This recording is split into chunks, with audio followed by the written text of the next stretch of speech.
Alright, welcome back. So I thought I would just quickly cover the new crafting updates and how they seem to have settled so far. There is new cloth and magic armor, Starbloom Seeds and plants to make the cloth, new ores, platinum and porcelain clay, there's new jewellery with various effects that I will cover, and finally a new Exquisite Urn range, which are a bit more of a pain to craft. So there's a new cloth and Starbloom Seed, which is fairly easy to get and grow. If you just head over to Draenor and pickpocket the master farmer there, you can get a hold of these new seeds. I just chucked on my thieving gear and seemed to be able to AFK here for about an hour, and I got about 24 Starbloom Seeds. Then I headed over to the Arty farm and the flower patch there, which I had not used for quite a while actually, adding a battle staff and the seed. I thought that the battle staves might have actually gone up in price a bit after this update, but they seem to be still pretty cheap. After a bit you can come back and harvest the new cloth. I had a few of these after doing a few of the flower patches, and then off to the crafting guild. The old crafting guild has been given an extra kind of level, and it's just south of Falador. Usually just use the clan flag thingo to tally there. Then you start by using this spinning wheel to make the cloth into thread. It seems a bit weird that the crafting guild only has a bank deposit box rather than a full bank. So if you want to do more cloth to thread, then you have to walk over to the clan area bank outside. Unless of course I'm just blind and there is actually a bank in there somewhere. Then head to the loom to create the cloth. Then head to the table to create the base pieces of the armour.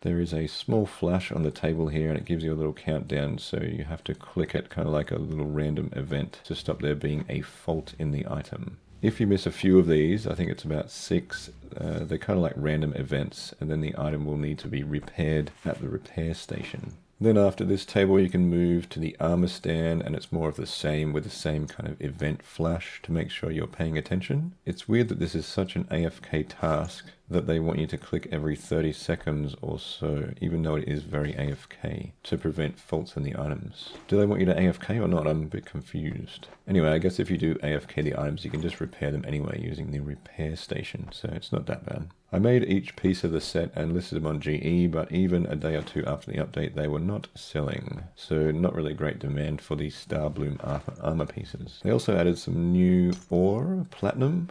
I did mine this for a while and each ore was selling for about 85k for about an hour. These have dropped quite a lot now, and they are still quite a pain to mine even with quite high mining level and juju potions. They take ages to mine each ore, so not great for AFKing there either. The platinum rocks are located just south of the Piscatoris fishing colony. You can just tally with the memory strands and walk northeast a bit to the rocks. Just head to the furnace to make the platinum bars. 1 ore makes 1 bar, and you'll need 104 smithing to make the bars. If you have 104 crafting, you can then make the platinum ring. You also need a dragon stone, the platinum bars, and the mold for the item. Once the item is created, you need to use a level 5 enchant on it to make it actually useful.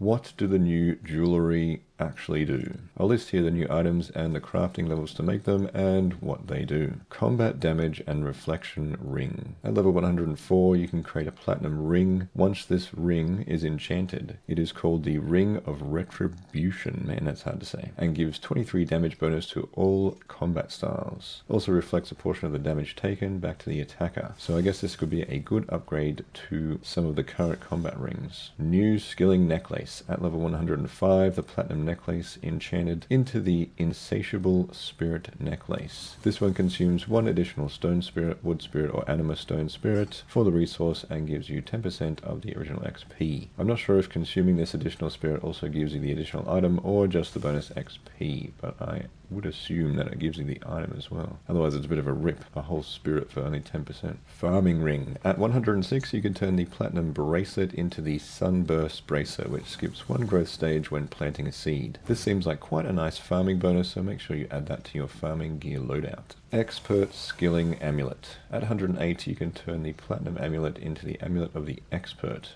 giving you 20% extra progress when performing advanced smithing, fletching, rune crafting, and crafting actions. So wear it while skilling in these methods. And finally, the new slot item. The platinum anklet you can craft at 109, and enchanted turns into the Delver's anklet.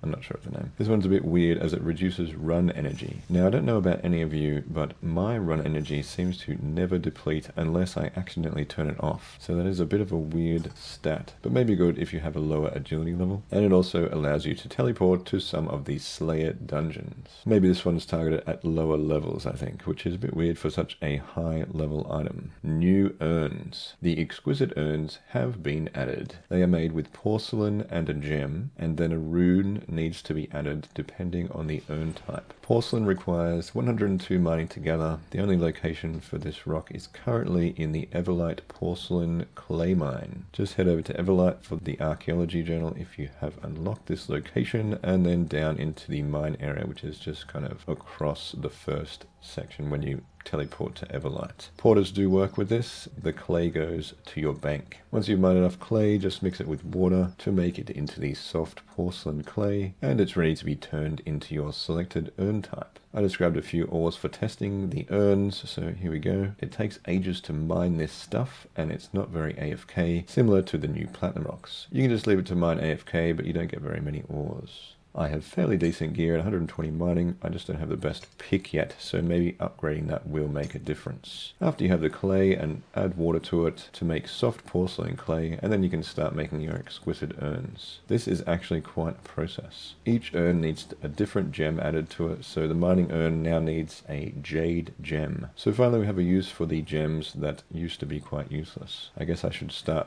opening all of my mining geodes that I have in the bank. The mining one needs a jade gem added, and then the earth rune added. I also tested how much extra XP you get with the new urn, and from mining Animica rocks, it seems you get about 1093 XP per urn. But I guess that probably depends on what you are mining as well. So I think that about covers the crafting updates so far. Let me know in the comments what you think. So while mining these porcelain clay rocks, I did notice it was going really slowly, but I think what you should really be looking for are these little tiny gold speckles. So you can see how it's going really slow there, but if you kind of follow the rocks around, and if you see these ones with the gold section, it does actually mine quite a lot faster. So just keep your eye out for these gold sparkles on the rocks. Okay, I actually just figured it out. The sparkling rocks over here are the ones where the water stream is heading down this side, and then it makes a little rumbly noise, and then the stream goes down this side.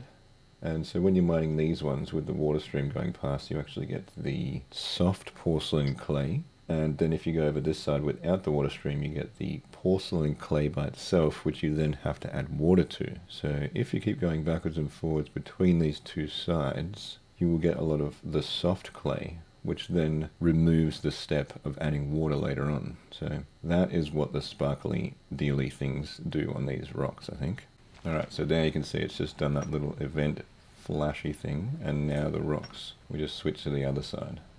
So then it will make a little flashy noise again and then go back to the other side. So they're really trying to make this so that you're paying attention for some reason. I guess they're trying to reward you for paying attention, so then you get the soft clay rather than the regular porcelain clay. Thanks for watching, like and subscribe, and I'll see you in the next one. I think it's definitely coffee time now.